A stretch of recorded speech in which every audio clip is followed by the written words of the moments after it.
baik lagi bersama aku Tika. Jadi di video kali ini aku kedatangan sahabat aku yang lama udah nggak jumpa.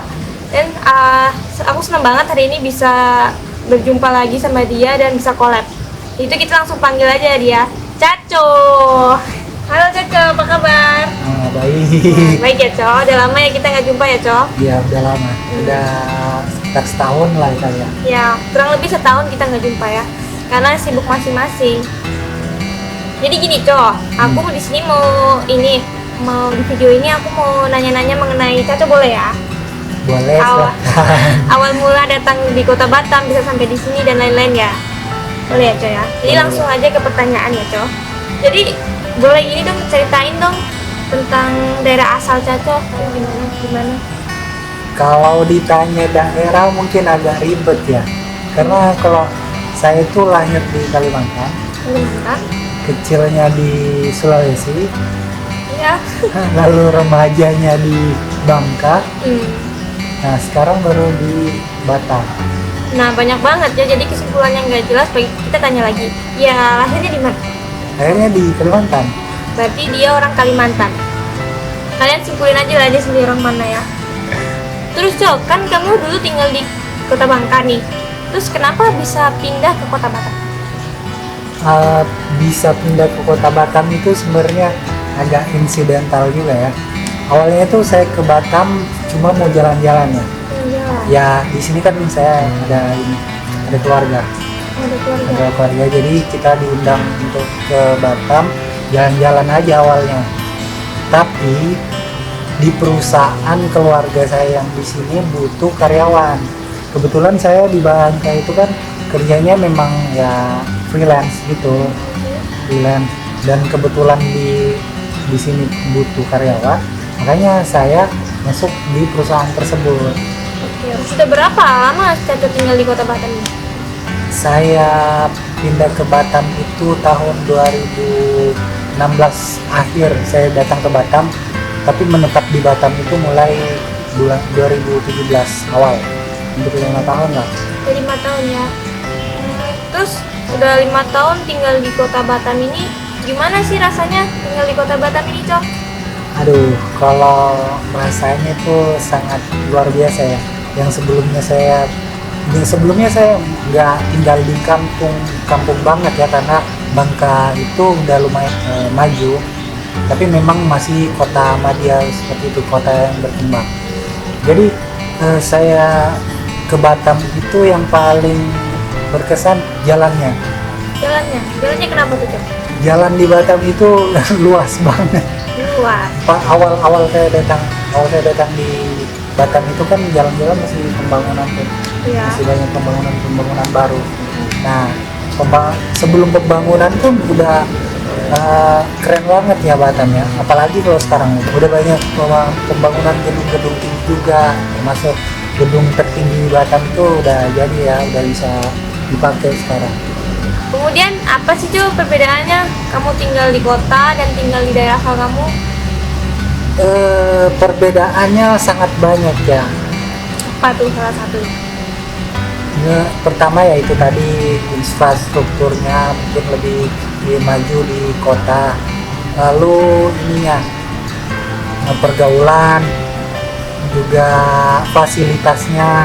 Kalau di tempat saya kan sebelumnya belum ada mal-mal yang sebesar di sini, ya kan. Terus Batam itu ternyata nggak terlalu besar ya.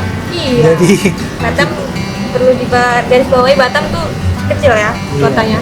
Mungkin 1-2 hari aja kalian keliling bisa putus. yang paling membekas itu mungkin lingkungan di Batam itu atau di kota itu sangat cuek ya. Mungkin lingkungan aja saya sih, tapi selama yang saya tahu itu di sini orang-orangnya sangat cuek-cuek ya. Kan Cacu udah lama nih tinggal di Batam kan? Terus ada nggak sih pengalaman yang buat kangen gitu di daerah asal Cacu? Waduh, banyak banget, karena antara Batam feel-nya beda. Batam dengan kampung halaman itu feel-nya beda. Karena kalau di Bangka itu kita lebih comfort zone. mau kemana pun bisa enak, nggak ada uang pun masih bisa happy. Gitu ya guys. Tapi kalau di Batam, di kota, ya kemana-mana harus beli ini beli itu, ya memang kita didorong untuk seperti itu, seperti kayak di Batam. Jadi kalau di Batam nih kalau nggak punya uang nggak usah nge-mall ya, bagus di taman aja. Nah, kecuali kalau pede ya, kalau mau jalan-jalan doang di mall ya bisa aja. Ya bawa ini, bawa bontot. Terus apa sih Coh yang membuat kamu nih kan lama di sini nih, jarang pulang kan ke kampung halaman? Yang membuat kamu betah di sini tuh apa? Apakah pacar kamu di sini kah? Atau apa ya kan? Atau memang pekerjaan kamu di sini atau apa sih? Yang bikin betah itu sebenarnya ini kesempatannya. Kalau kita tinggal di kota itu kesempatan untuk berkembang itu sangat luas. Jadi bisa saja dengan saya tinggal di kota ini, saya menggali ilmu-ilmu baru yang mungkin bisa saya adopsi, nanti saya bawa ke kampung halaman ke depannya. Untuk dibilang apa yang mengikat atau yang seperti itu ya, mengikat itu mungkin nggak ada ya, nggak ada. Jadi bisa leluasa sih mau tinggal di sini atau di kampung tuh bebas saja. Hanya saja kalau dari saya kenapa betah di Batam itu ya karena itu tadi, kesempatan untuk berkembangnya, fasilitasnya. Kita di Batam ini mau cari apapun bisa Gampang dapat. gitu ya? Iya gampang, apalagi kalau seperti saya kan kerja saya di industri kreatif, jadi mau berkembang, mau collab atau seperti ini kita lebih gampang. Tapi Caco orang tua di mana? Orang tua saya sekarang itu tinggal di Kalimantan, Orang tuanya di Kalimantan. tapi saya punya keluarga sih di sini. Berarti ada rasa rindu nggak sama orang tua gitu? Udah lama nggak pulang. Ya rindu pastilah ya, tiap hari teleponan masih, video call juga seperti itu. Oh itu berarti cara Caco ini ya melampiaskan rasa rindu Caco. Ke keluarga. Iya ke keluarga guys. Terus pengalaman yang tidak enak di kota Batam nih gimana Cok? Apa Cok? Pengalamannya itu saya di Batam ini kan awalnya itu ya kerja di kontraktor ya. Ya tahu sendiri kalau kontraktor itu kerjanya bisa dibilang kalau bahasa orang sekarang ini barbar ya. Barbar. Iya guys barbar. Terus Barbar, jadi jam kerjanya, jam masuknya diatur, jam pulangnya juga nggak diatur. jadi nggak sinkron ya, nggak jelas. Dulu itu saya awal-awal kerja itu kan kerjanya dari Batam Center ke Tanjung Ucang, bisa 1 jam ya, 1 jam perjalanan ya. Wah jarak menempuh dari tempat tinggal Caco ke tempat dia bekerja 1 jam guys, bayangin tahu berapa lamanya dia. Sementara di tempat kerja itu kita harus masuk jam 7 pagi. Jadi saya berangkat dari rumah itu masih gelap. Oh masih gelap, masih buta ya? Nah, masih pagi-pagi buta Iya, pagi. berangkat di sekitar jam 6 lah paling nggak, atau kurang sampai sana jam 7. Dan kebetulan saya kan jadi ini apa namanya, timekeeper ya. Saya di sana jadi timekeeper, jadi saya yang absen anggota, saya juga yang jadi adminnya. Nah di kontraktor itu ya enaknya gitu, jadi satu orang bisa mengerjakan banyak hal. Mungkin kalau dari sisi saya itu bagus karena saya bisa belajar lebih banyak pengetahuan lagi. Jadi satu orang bisa mengerjakan timekeeper, saya juga adminnya, saya juga yang megang kas keuangan, storage, juga apa namanya, invoice, belum lagi apa ya, belanja kebutuhan apa segala macam. Itu ketemu klien pun sama bos-bos juga saya juga. Mungkin karena perusahaan keluarga ya Cok, jadi Caco ditempatkan di satu tempat tapi untuk merangkap semuanya. Ada ini nggak? Ada pengaruh juga nggak gitu? Kalau itu mungkin ada karena mungkin dari keluarga juga mau menempah gitu biar saya lebih mengerti kehidupan di kota itu seperti apa. Lebih berpengalaman lagi ya. Iya. Terus Cok, selama di Batam ini udah berapa tempat sih Cok berpindah kerja atau memang baru pertama kali kerja di situ? Itu mungkin pengalaman pertama ya, tapi setelahnya karena saya termasuk orang yang bebas ya, yang bosenan juga, jadi saya pindah ke jadi freelance dari kontraktor yang awalnya di perusahaannya, lalu saya jadi freelance, tapi freelance-nya itu untuk mengerjakan proyek-proyek di perusahaan itu juga seperti itu. Setelah itu saya pindah lagi ke perusahaan administrasi, perusahaan sebagai admin gitu. Masih perusahaan keluarga juga? Bukan, kalau yang jadi admin ini enggak, tapi masih perusahaan teman. Masih perusahaan teman ya.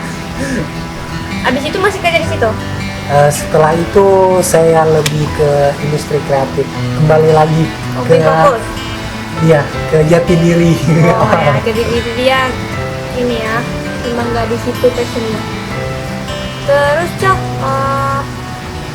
ada ini nggak sih suka dukanya selama kamu bekerja itu, dalam kerjaan kamu itu? Suka duka, kalau suka duka ya itu tadi. Jadi berangkat itu jam 6 pagi, pulangnya jam 4 subuh, dan paginya nanti harus berangkat lagi. Kenapa masih pulang? Karena ya harus ganti baju, harus mandi apa segala macam. Tapi makanya jadi jam 6-nya nanti berangkat lagi. Jadi di rumah itu istilahnya ya memang cuma buat mandi doang, ganti baju, udah berangkat lagi. Makan gitu ya? Makan ya di tempat kerja. Makan tempat kerja. Terus Cok, waktu di Bangka itu Caco udah kerja atau belum? Atau pertama kali kerja di Kota Batam? Kalau kerja secara formalnya itu baru di Batam, karena di Bangka itu kan saya kan kerja kreatif nih. Di sana saya lebih ke pekerja seni seperti musik dan juga hiburan seperti itu lah. Oh, memang udah di situ ya itu ya. Sering main band. Bandnya. Oke. Terus gini, menurut Caco, apa perbedaannya pekerja di Batam sama pekerja di kota-kota yang lain? Dan menurut Caco gimana tanggapannya? Oke. Di pekerjaan saya yang sebagai admin itu kan dulu pernah diputus untuk keliling di cabang-cabangnya, Ya. seperti Tika juga ya. Tapi saya alhamdulillahnya dikirimnya itu beberapa cabang di Jakarta, Padang, kemana lagi ya, Medan, pernah Tanjung Pinang. Pengalaman saya dari sana, saya juga interview ya beberapa orang di sana, pengawas-pengawasnya. Jadi dari mereka itu bilang bekerja di Batam itu nggak sekeras dengan bekerja di Jakarta khususnya. Oh ya, karena Jakarta itu kota metropolit ya. Iya. Mereka itu kan masuknya jam 6 pagi. Iya. Dari rumah ada yang jam 4 pagi udah berangkat. Karena mereka itu kan misalkan kerjanya di Jakarta, mereka tinggalnya di Bogor. Seperti itu. Jadi jam 4 subuh mereka udah berangkat. Seperti itu. Memang hampir sama sih Jakarta dengan Batam. Tapi yang membedakan di sana itu kerja kerasnya ya. Kalau di Batam ini saya lihat masih termasuk manja seperti itu ya. Manja guys. Ya, manja. Nah, kalau di Jakarta itu memang benar-benar pekerjaannya itu kerja apa ya, bisa dibilang kerja keras mungkin. Gitu. Ya effort untuk bekerjanya itu memang sangat luar biasa. Terus mungkin kalau di kota lain kota Jakarta ini daya saingnya lebih tinggi ya Cok? Ya mungkin karena itu juga, karena daya saingnya lebih tinggi, motivasi untuk bekerja ini juga lebih tinggi. Ya, fokus lagi. Terus Cok, apa sih rasanya jadi anak rantau jauh dari orang tua tuh gimana sih rasanya? Rasanya nggak enak. Ya selain nggak enak itu ada apa lagi? Mungkin kalau jauh dari keluarga itu mungkin ya itu tadi nggak enaknya, tapi ada juga enaknya. Kenapa? Kita bisa lebih mandiri, kita lebih bisa terbiasa untuk hidup sendiri ya, jadi nggak perlu bergantung pada yang lain lagi, kita nggak perlu bergantung dengan orang tua lagi, nggak perlu bergantung pada keluarga, jadi ya mandiri, lebih mandiri. Tergantung gimana kita di sini cara bertahan hidup ya Coy ya. Betul sekali. Lalu Cong, apa sih pesan-pesan untuk teman-teman kita ini yang berkeinginan mungkin yang mau merantau ke kota, itu apa aja sih harus diituin, pikirkan mungkin pesan-pesannya apa? Pesannya sih gini, sebelum pindah ke kota atau merantau ke kota itu pikirkan dulu matang-matang tujuannya. Tujuan. Pertama tujuan ya. Tujuannya. Kalau tujuannya mau cari uang ya fokus untuk cari uang. Atau mungkin tujuannya untuk cari ilmu. Lebih fokus untuk cari ilmu. Kan apa perbedaannya? Kalau kita cari uang ini kan kita akan lebih kerja keras ya. Gimana caranya untuk kita mencari uang. Tapi kalau kita cari ilmu dulu ya kita uang itu mungkin nomor 2 kan, yang penting bisa bertahan hidup. Kita utamakan untuk mencari ilmu, jadi kita serap ilmu lebih banyak walaupun penghasilan kita masih minim, seperti itu. Ya kalau ilmu kita udah tinggi, kita udah punya banyak pengalaman, bukan kita ngejar uang tapi uang ngejar kita, ya kan Cok? Kalau kita punya skill, kesempatan kita untuk berkembangnya lebih besar kalau kita punya ilmu. Jadi gitu guys. Kayaknya udah cukup ya ini tanya jawab kita sama Caco. Kayaknya cukup sekian untuk video aku untuk kali ini bersama sahabat aku. Makasih ya Co udah datang Siap. dan mau ini menjadi narasumber di video aku ini. Guys, semoga kalian senang sama video aku kali ini ya. Semoga bisa menjadi masukan kalian yang mau merantau ke kota ya. Anak-anak muda kayak kita gini harus positif terus ya. Jangan lupa kalian ya untuk terus dukung channel aku ini biar aku tuh lebih semangat lagi membuat konten-konten yang lain. Kalian juga bisa request di bawah komentar mau bikin konten yang seperti apa yang selagi kami bisa ya, kami akan bikinkan yang positif. Jangan lupa kalian untuk subscribe, comment, and like channel aku ini Cika Sacika 96 ya. Iya, jangan lupa subscribe ya guys. Dan jangan lupa nyalakan loncengnya, ting ting. Oke, sekian dari aku. See you. Dah, bye.